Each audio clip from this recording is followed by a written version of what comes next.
Ela me prometeu de passar cedo. Mas não foi cumprida a missão, hein? Amém? A você que nos assiste pelas redes sociais, fiquem até o final. O Senhor vai falar contigo também. Já tem falado desde o início do culto. O irmão Salim aqui. Prazer em revê-lo aqui nessa casa que a gente tem se visto sempre. E fique até o final, o Senhor vai falar contigo, amém? Mas é melhor estar aqui. É melhor estar aqui. Abra sua Bíblia comigo em Juízes 3.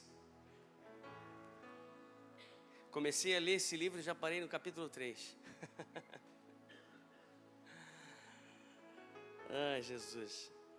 A gente sempre lê, não fica preso a uma leitura contínua, né? E daí quando a gente começa a ler, já fica no Juízes capítulo 3, verso 12, uma leitura um pouquinho longa, mas eu quero que você leia comigo.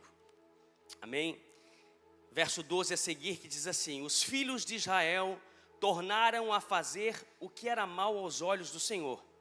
Por isso o Senhor deu poder a Eglon, rei dos Moabitas, contra Israel, porque fizeram o que era mal aos olhos do Senhor. Eglon se juntou com os filhos de Amon e os amalequitas, foi e derrotou Israel. E eles se apoderaram da cidade das palmeiras. E os filhos de Israel serviram Eglon, rei dos Moabitas, durante 18 anos. Então os filhos de Israel clamaram ao Senhor, e o Senhor lhes suscitou um libertador, Eude, homem canhoto, filho de Gera, benjamita. Por meio dele, os filhos de Israel enviaram tributo a Eglon, rei dos Moabitas. Eude fez para si um punhal, espada, ou uma espada, depende da versão, de 2 gumes, do comprimento de quase meio metro, e cingiu-o debaixo da sua roupa do lado direito. Então ele levou o tributo a Eglon, rei dos Moabitas. Eglon era um homem muito gordo. Depois de entregar o tributo, Eude saiu com os carregadores do tributo. Ele, porém, voltou do ponto em que estavam as imagens de escultura ao pé de Gilgal e disse ao rei: tenho uma palavra secreta para o Senhor, ó rei. O rei disse: cale-se. Então todos os que estavam com o rei saíram de sua presença. Eude entrou numa sala de verão que o rei tinha só para si e onde ele estava sentado. Eude disse: tenho uma palavra de Deus para o Senhor. E Eglon se levantou da cadeira. Então Eude estendeu a mão esquerda, puxou o seu punhal do lado direito e o cravou na barriga do rei. De tal maneira que entrou também o cabo com a lâmina. E porque não tirou o punhal da barriga, a gordura se fechou sobre ele. Eude saiu por uma portinhola, passou para uma antessala, depois de fechar e trancar a porta atrás de si. Quando ele tinha saído, vieram os servos do rei e viram que as portas da sala de verão estavam trancadas. E disseram: sem dúvida ele está fazendo as necessidades na sala de verão. Esperaram até cansar, e como o rei não abria a porta, pegaram a chave e abriram. E eis que o seu senhor estava morto, caído no chão. Eude escapou enquanto eles se demoraram, e tendo passado pelas imagens de escultura, foi para Seirá. Tendo chegado, tocou a trombeta nas montanhas de Efraim. Não, até aqui, foi para Seirá, amém? Só até aqui. Queridos, esse texto aqui é um texto longo, porém muito rico. Muito rico e profundo em seus detalhes. E eu coloquei um tema aqui, né? Os padrões não podem te limitar. E a palavra de Deus vai dizer assim, no verso 12: os filhos de Israel tornaram a fazer o que era mal aos olhos do Senhor. E quando eu e você vimos, a primeira palavra ali, tornaram a fazer, vai nos levar a pensar naquilo que é cíclico, recorrente. Então eles voltaram a fazer o que eles já faziam de errado. E nós vimos que aqui, esse capítulo, Juízes e Josué, retrata o momento em que eles entraram na terra prometida. Eles saíram do deserto. Eles saem do Egito, ficam 40 anos no deserto e apanham bastante no deserto porque era um povo com mente escrava. E agora eles entram na terra prometida.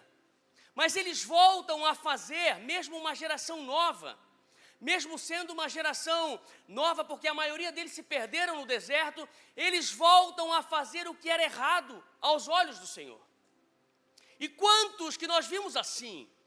Pessoas que estão na igreja, estão diante do Senhor e têm os seus pecados recorrentes. Erram, pedem perdão, erram, pedem perdão, erram e pedem perdão. Não chega a se tornar um pecado, como é que é a palavra para iniquidade? Não chega a se tornar uma iniquidade. A iniquidade é aquele pecado que a pessoa ele já está domesticado dentro de si. A iniquidade é isso. Ele já convive com o pecado. Mas o pecado recorrente é aquele que a pessoa peca e pede perdão, peca e pede perdão. Ele não consegue se livrar, ele não consegue dar abertura ao Espírito para que o Espírito venha limpá-lo profundamente. Então o povo de Israel tinha esse problema, um problema que vinha com eles. E quando eles entraram na terra prometida, era para eles começar a limpar a terra, a matar todo mundo e tomar a terra, e eles vão deixando, e o Senhor deixa lá o povo para fazer juízo deles. E nós precisamos entender que nós precisamos fugir da recorrência do pecado. Porque não adianta você vir aqui, louvar, adorar ao Senhor, se prostrar diante dEle e pedir perdão e voltar para o erro. O erro abre portas para que Satanás venha atuar na tua vida contra você. E o Senhor não pode fazer nada porque você deu legalidade. E nós vamos ver aqui, que o Senhor deu poder a Eglon. Ou seja, Satanás só vai agir na sua vida se o Senhor cruzar os braços, porque ele não tem poder contra nós. Só quando nós demos legalidade. E aqui em Israel era assim. Meu Deus, se nós vimos na segunda-feira passada, eu e a Aline, a gente estava vendo a TV, e foi na segunda-feira, um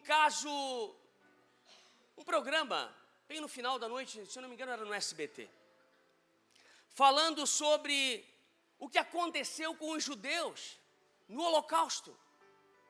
Mostrou um campo de concentração, eu acho que era Auschwitz. Eles foram mortos, dizimados, 6 milhões de judeus. A gente fala 6 milhões. Não é como o presidente fala, né, o atual presidente. Tinha 30 milhões de crianças de rua no Brasil. Ele usa valores, né? 30 milhões de crianças de rua no Brasil. A gente ia estar batendo em criança de rua. Mas se nós analisarmos 6 milhões de judeus, 2/3 da população de Santa Catarina dizimada, morta em pouco tempo. Ah, mas poxa, o Senhor não chorou? É o povo dele. Mas quando o nosso amado Jesus vai levado ao mudo ao matadouro, como uma ovelha muda ao matadouro, eles gritam: crucifica, crucifica. Eles abrem uma legalidade contra eles mesmos. Eles vivem a bênção, Israel vive a bênção do Senhor. Mas a justiça se fez contra eles. Nós vimos que eles estão guerreando fisicamente ainda, ao passo que, glória a Deus, nós guerreamos espiritualmente. Eles estão lá sofrendo fisicamente as guerras humanas, enquanto eu e você guerreamos pelo Espírito. Então não dê legalidade a Satanás para que ele atue na sua vida. Fuja. E nós vamos ver lá em 2 Reis 5, quando vai falar de Naamã, ele era um capitão sírio, um grande líder sírio. E através da vida dele, Deus dava vitórias. E eram vitórias contra o próprio povo de Deus. Porque o Senhor sempre teve que cuidar de Israel, porque eles se perdiam fácil, se perdiam fácil, e assim conosco. Nós nos perdemos fácil. Às vezes você está sonhando, buscando algo, mas se o Senhor te der, nessa hora tu vai te perder. Se o Senhor te der, às vezes, aquilo que tu tens buscado, você vai se perder. Então o Senhor sabe o tempo certo, a hora certa de Ele te dar o que tu tens buscado. Então busque no Senhor, mas peça força nele, sabedoria, para que nada do que você venha ganhar dele venha te prejudicar. E eles tornaram a fazer o que era errado aos olhos do Senhor. Quando o Senhor permite, as forças do mal se unem. Foi assim com Jó. Não vê o meu filho Jó, foi falado aqui, não vê o meu filho Jó, falando para Satanás, e Satanás disse, mas tu dá tudo para ele. Tu tens abençoado ele de sobremaneira. Mas o Senhor, quando dá, porque o Senhor conhece, então o Senhor só não toca na vida dele.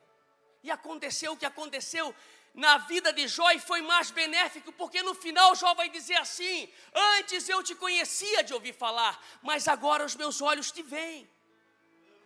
Que as provas sirvam para mim e para você, para que nós venhamos a conhecer a Deus verdadeiramente. Amém? E os filhos de Israel serviram Eglon, rei dos Moabitas, durante 18 anos. Por 18 anos, queridos, uma criança nasce, espera até os 18 para ter maioridade. Israel estava ali sendo subjugado, se acomodaram, perderam fases da sua vida, presos. Isso é recorrente na história de Israel, que não seja recorrente na minha e na sua história. Que a nossa história seja uma história de liberdade verdadeiramente em Cristo. Então eles se acomodaram, se acovardaram e ficaram ali por 18 anos sendo subjugados, até que eles resolveram se prostrar. Porque quando nós nos prostramos verdadeiramente a Deus, o Senhor olha do céu, sonda nosso coração e muda a nossa história.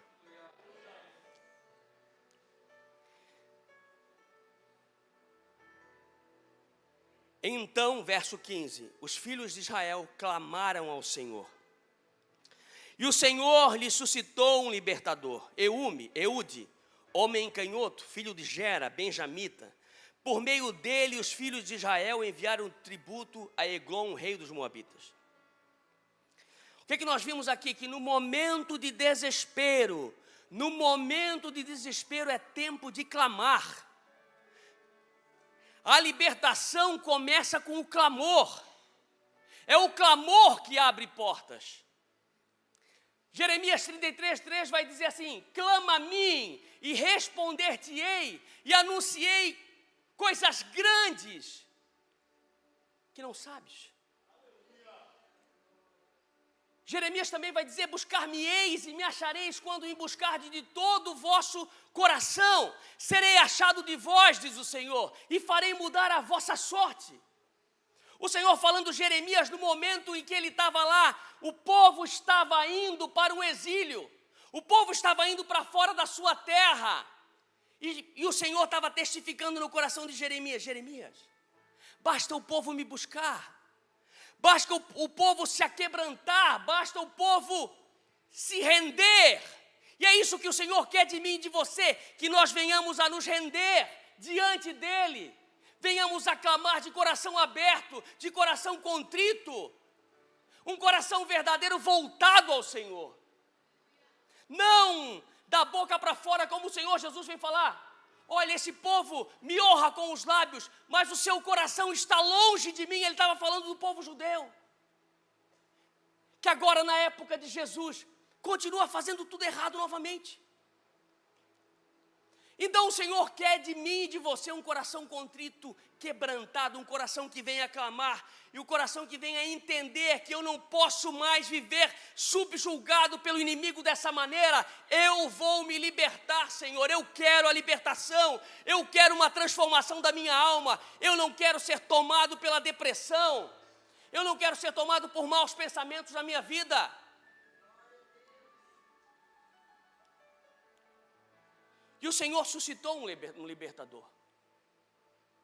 Quando o povo clamou, quando o povo entendeu que 18 anos se passaram, e 18 anos eles estavam naquela situação, eles clamam ao Senhor, e quando eles clamam ao Senhor, o Senhor envia alguém para libertar. O Senhor fez assim comigo e com você quando nós entendemos que a nossa vida estava perdida e quando não havia mais sentido para a nossa vida, nós começamos a buscar em Deus e Ele mostra a mim e a você a pessoa do Senhor Jesus, aquele que veio para libertar, para salvar e para transformar.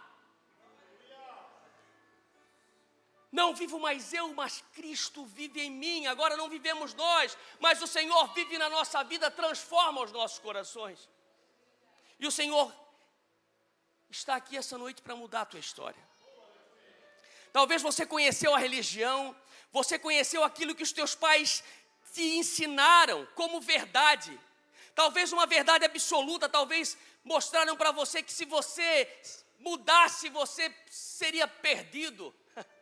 Talvez se você mudasse, você seria não aceito mais no seu ambiente. Mas o Jesus falou, eu não vim trazer paz, eu vim trazer espada. A palavra divide, a libertação divide. E o Senhor quer que você se achegue a Ele.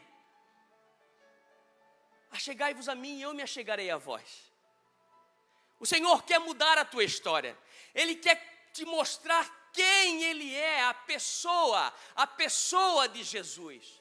Não uma religião, não um modus operandi, que faça assim que você vai ser abençoado, faça assim que você vai para o céu, não. É a pessoa de Jesus que vai te mostrar um caminho, uma liberdade nele, uma vida nele. E a libertação está nele. Amém, igreja? Amém. E esse libertador é o Senhor Jesus.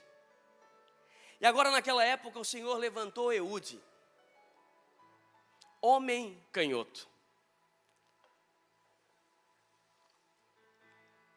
Quando eu vejo aqui, a Bíblia fala claramente, homem canhoto. Se você colocar ali o verso 15, eu acho, né? Verso 15.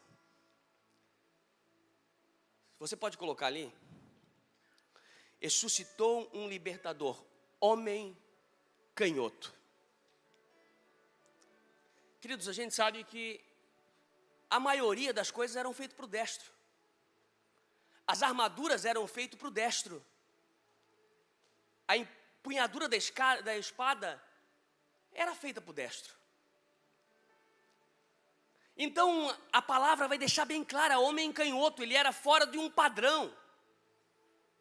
Eu não estou falando do padrão do mundo, não, esses padrões que querem colocar na nossa mente, não, eu estou falando do padrão físico. Aquela limitação sua, interior, aquela sua fragilidade, aquilo que você acha que é um defeito seu, o Senhor vai usar para tornar algo libertador na vida de alguém. Porque os homens olham a imagem, os homens olham as coisas pelo padrão, pelo olhar padrão. Tem que ser assim. Tem que ser assim, se não for assim não é abençoado. Se não for assim, se não tiver com essa roupa, não vai ser abençoado. Se não tiver com esse estilo, não vai ser abençoado. Eu quero te dizer que o Senhor olha o profundo do teu coração. E Ele olhou no profundo daquele homem que era diferente. Não era um guerreiro padrão. Ele era diferente. Deus usa as nossas fraquezas, as nossas limitações, como instrumento da vitória dEle.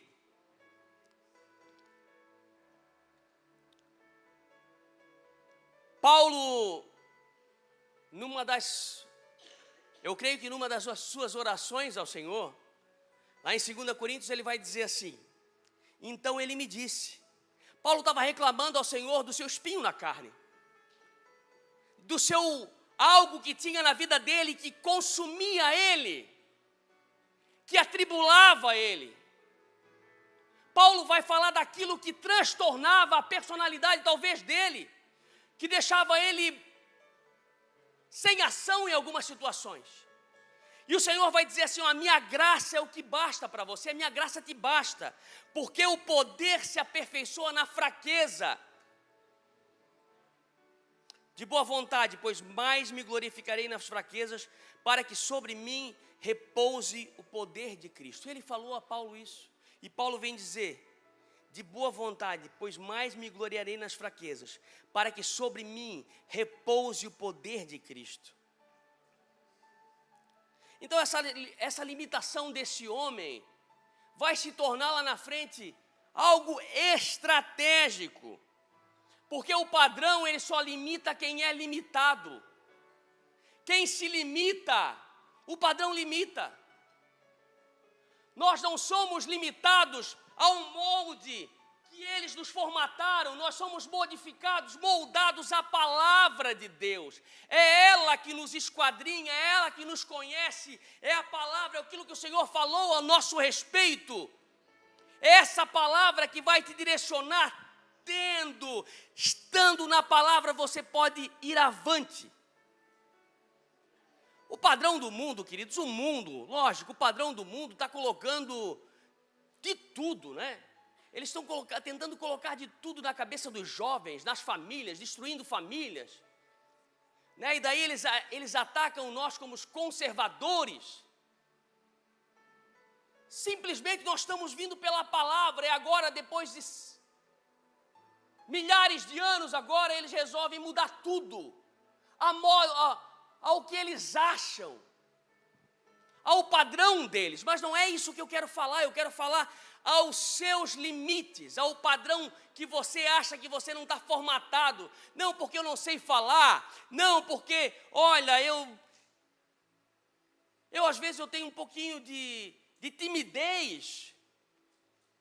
Olha, meu Deus, eu não sei se eu vou conseguir colocar a mão na cabeça de alguém e orar, eu tenho vergonha, eu não tenho certeza.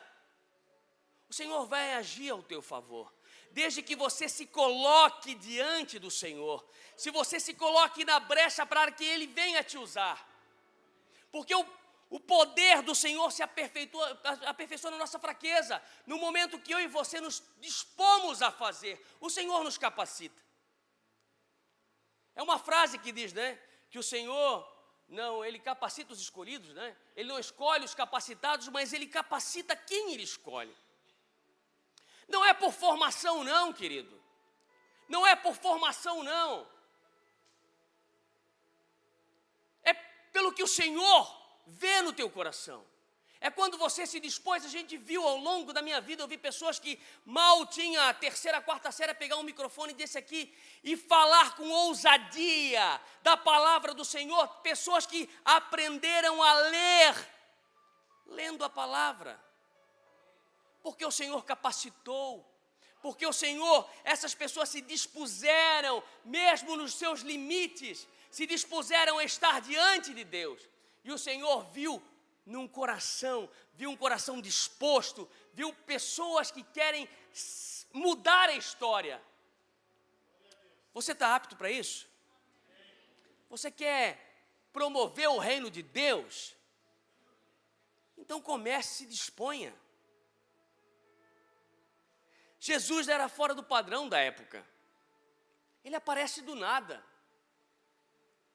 Eles esperavam um libertador, um guerreiro, alguém que viesse contra Roma com autoridade. Jesus vem manso e humilde de coração, totalmente fora do que eles esperavam.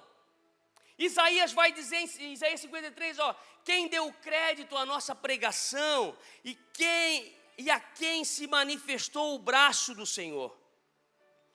porque foi subindo como renovo perante ele, e como raiz de uma terra seca, não tinha beleza nem formosura, e olhando nós para ele, não via boa aparência nele, para que o desejássemos.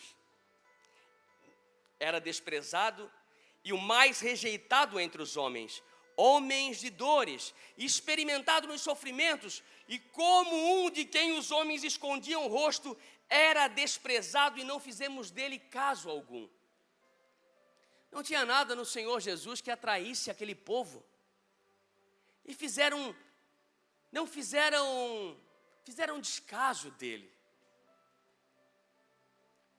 Que nós não façamos isso com a pessoa de Jesus. Que não venhamos a tratar Jesus como um caminho, porque ele é o único caminho. Ele é o caminho, a verdade e a vida, e ninguém vai ao Pai se não for por ele. Não tem atalho, meu querido, não existe atalho. Não pense você que você vai se dobrar a outro e vai chegar nele, porque não tem, a palavra dele é clara. Quando nós conhecemos a Cristo, aí sim, eu e você saímos fora do padrão do mundo.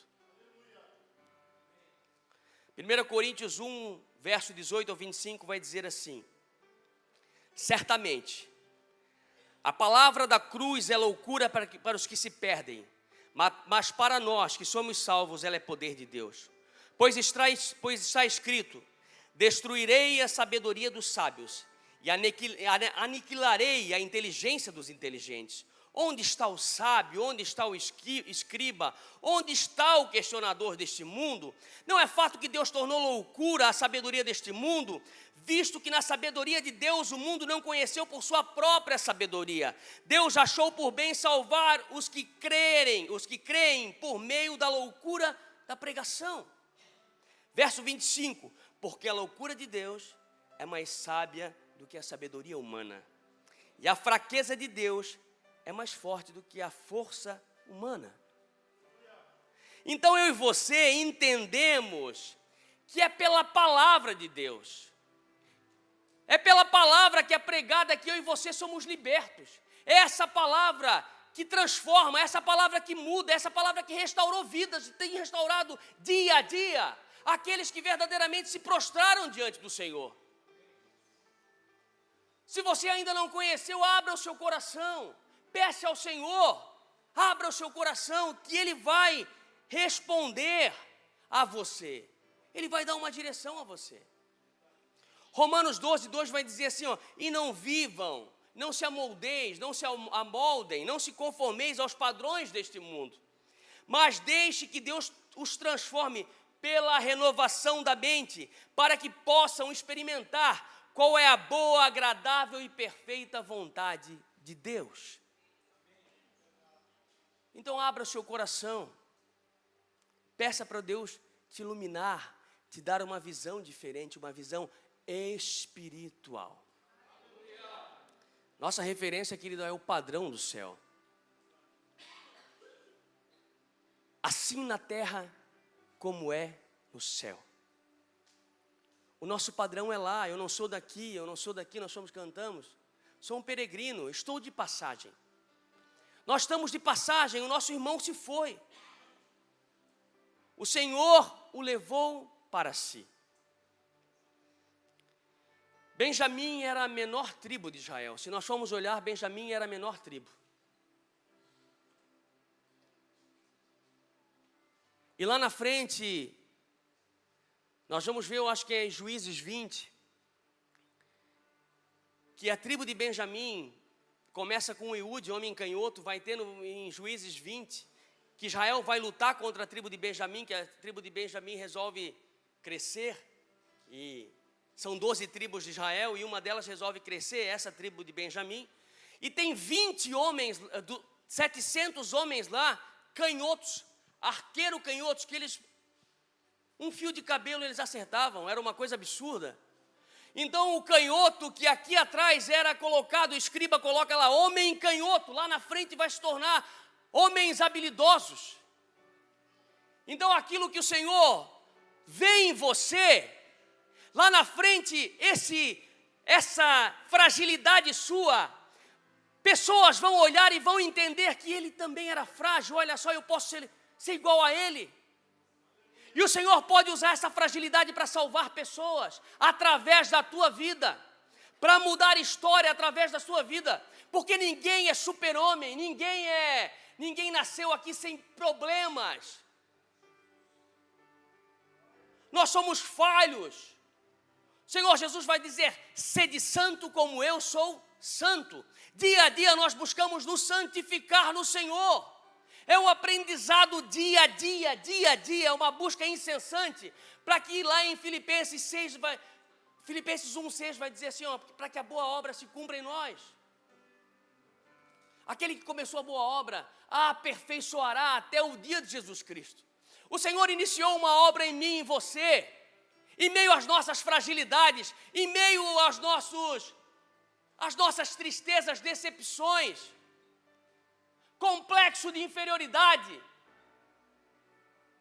O Senhor quer dizer, Ele quer trabalhar nesse teu complexo de inferioridade que você carrega, achando que você não pode, que nada dá. O Senhor quer trabalhar e transformar em você alguém vencedor nele. Amém? Onde estão os vencedores em Cristo aqui? Amém?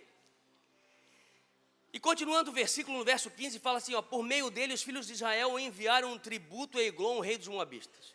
Quando Eude se aparece lá, eu acho que eles pensam assim, povo de Israel, vamos usar ele aí para levar os recursos. Vamos usar ele para levar os tributos. Mas quando o Senhor resolve levantar alguém, é porque Ele conheceu o coração.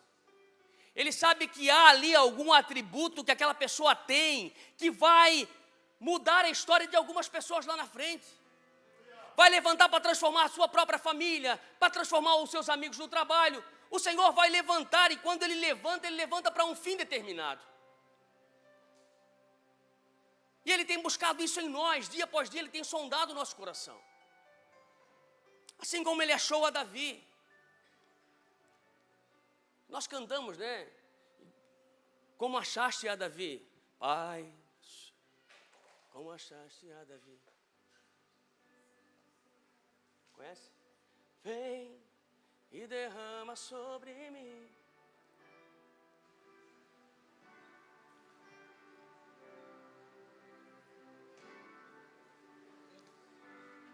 Canta lá, canta.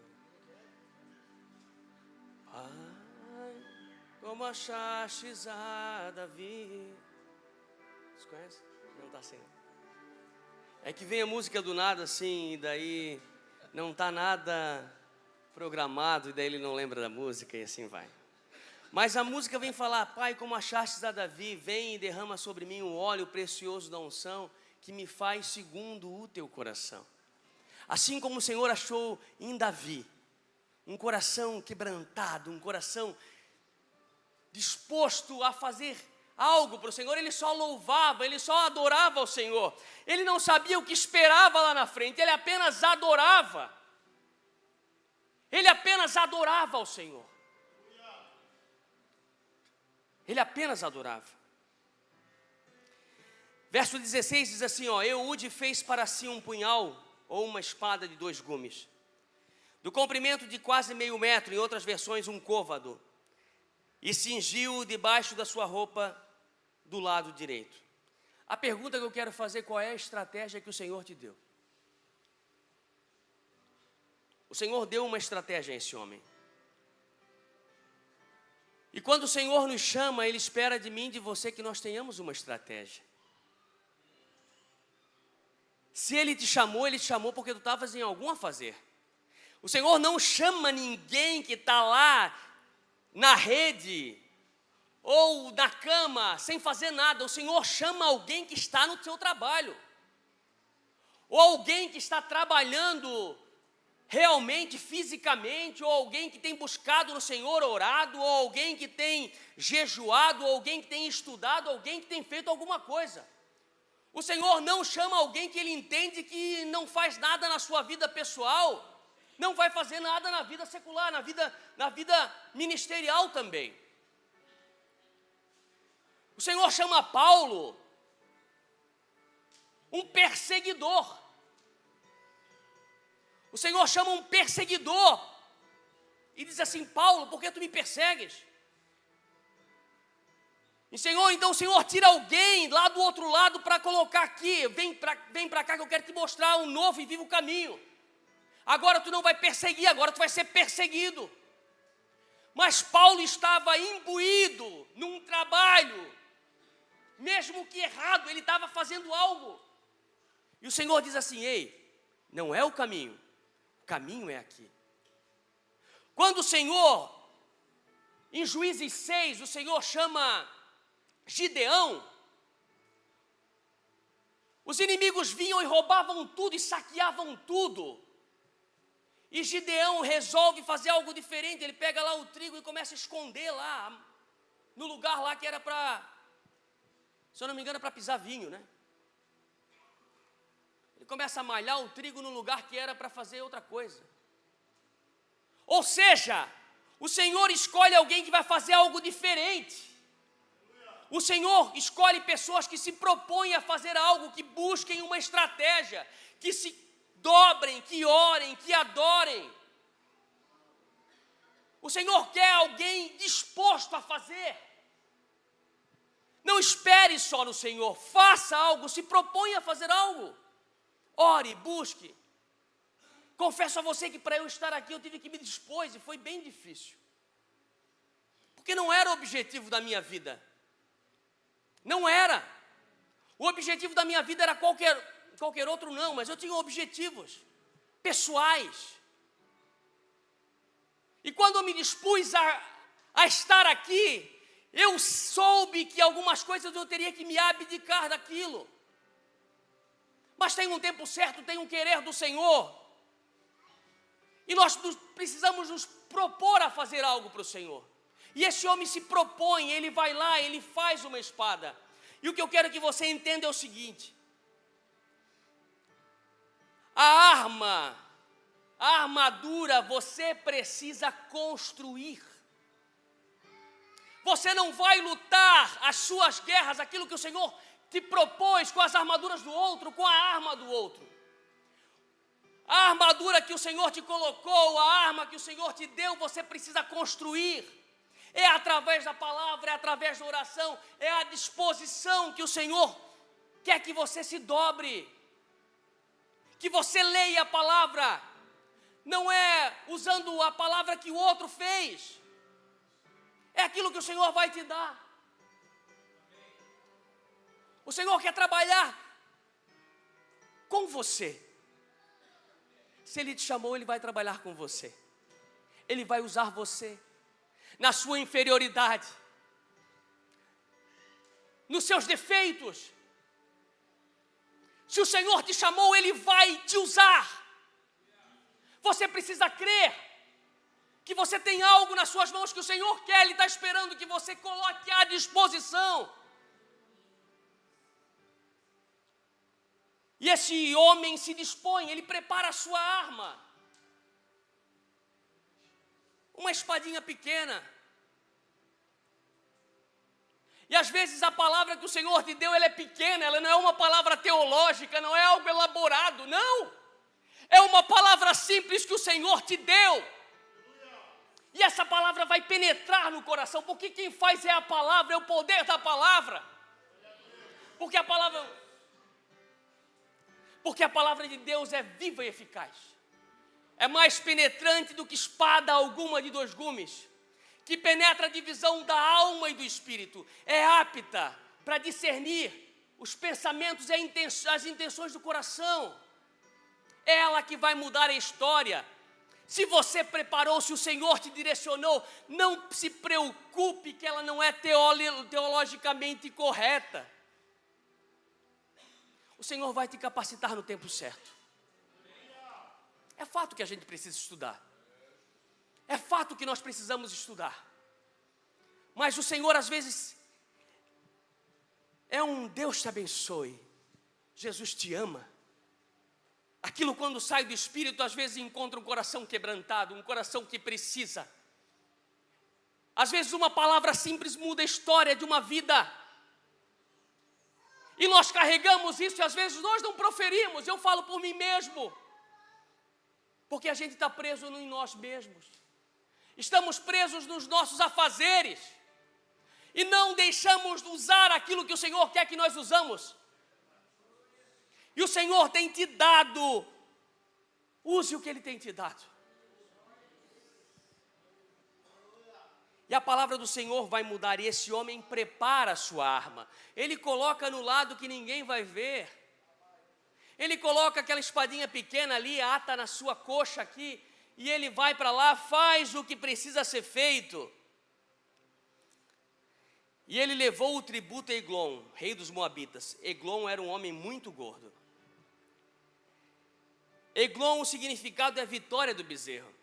E a gente sabe que os Balaíns, Baal, é tudo figura de bezerro. Que o povo adorava o bezerro de ouro desde a época do deserto.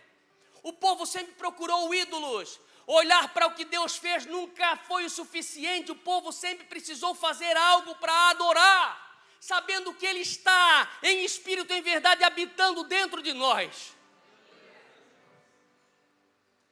E eles enviaram o fruto do seu trabalho. Quantas pessoas têm carregado o fruto do seu trabalho e depositado diante do pecado? Levando aquilo que lhe custou no trabalho para alimentar vício, droga, pornografia, prostituição. A Bíblia vai falar que Eglon era um homem muito gordo. Pecado. Pecado que eu e você alimentamos. E a gordura na época era o significado de prosperidade do reino. Os manjares do rei. Mas Daniel, quando está Daniel, quando está na Babilônia, ele, Sadraque, Mesaque e Abednego, aqueles moços, eles não se rendem aos manjares do rei. Eles oferecem os manjares do rei para eles, mas eles não se rendem. Eles permanecem naquilo que o Senhor deu, mostrando que eles seriam fortalecidos pelo que o Senhor era na vida deles. E assim nós, o Senhor nos fortalece pela palavra. Não nos vamos fortalecer com o que o mundo tem nos oferecido, mas é pela verdadeira palavra do Senhor. Muitas das vezes nós alimentamos e tornamos o pecado pesado, lento. A gente fica difícil de nos livrar do pecado porque ele é pesado. Vou deixar a palavra para continuar na semana que vem. Estou na metade, não vai dar mais tempo.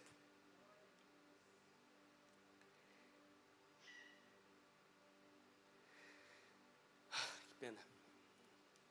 Amém, igreja? Mas eu quero dizer o seguinte, que quando esse homem, ele deixa os tributos para alimentar o pecado, ele volta para trás. E ele vai com os carregadores até Gilgal. Gilgal é o início de tudo. Gilgal é o primeiro lugar depois da travessia do Mar Vermelho.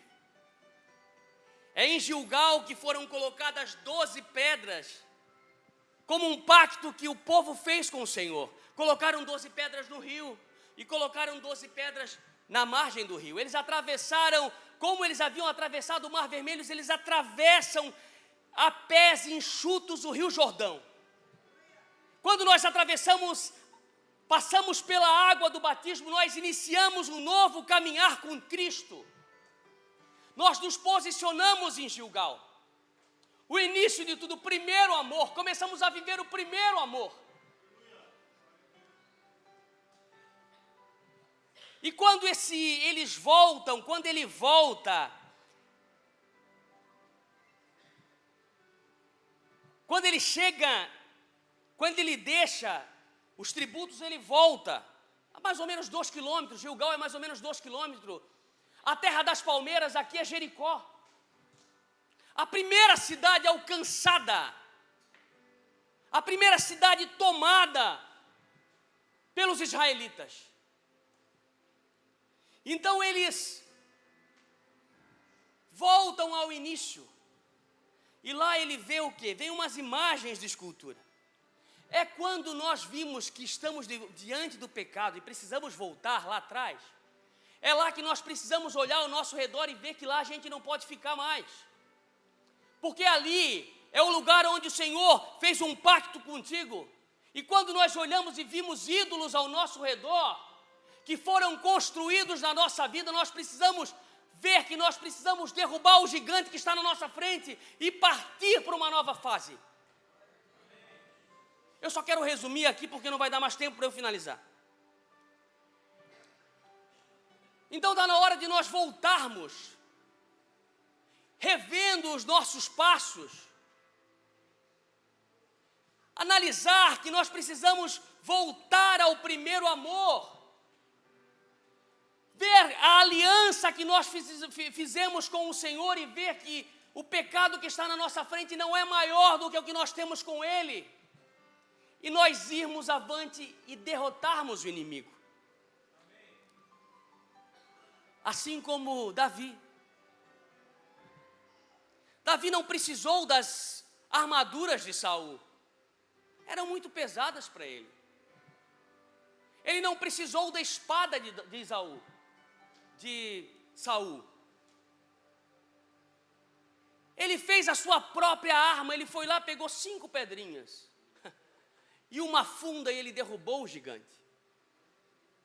E quando nós vamos em nome do Senhor, não há gigante que permaneça de pé. O pecado, ele é derrubado quando nós nos posicionamos e caminhamos em direção a Ele e dizemos: não aceito mais, Senhor, muda a minha história, eu quero quebrar esse pecado geracional, esse pecado recorrente na minha vida, eu quero viver uma nova história. E o Senhor vai fazer na tua vida.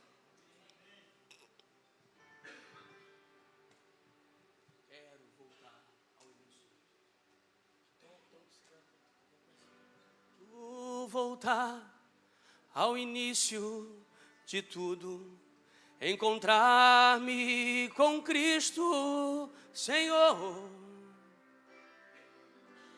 Quero rever meus conceitos e valores, eu quero reconstruir. Vou regressar vou ver as primeiras obras, Senhor. Eu me arrependo, Senhor, me arrependo, Senhor, me arrependo, Senhor. Eu quero voltar ao primeiro amor, ao primeiro amor. Eu quero voltar a Deus. Eu quero voltar. Eu quero voltar ao primeiro amor, ao primeiro amor. Eu quero voltar a Deus. Que possamos voltar ao primeiro amor. Que possamos rever que em Gilgal nós iniciamos a nossa caminhada. Que foi ali que o Senhor nos ungiu, nos capacitou, e nós não podemos retroceder e errar, e errar, e errar. Nós precisamos avançar, romper o pecado, para que o Senhor mude verdadeiramente a nossa história. Você entendeu, igreja? Continua semana que vem. Brincadeira. Eu quero que você leve essa mensagem para casa, no seu coração. Medite nela, que nós possamos mudar verdadeiramente, para que o Senhor venha nos transformar. O Senhor venha nos libertar verdadeiramente, amém? Quero orar com você, se você pudesse pôr de pé.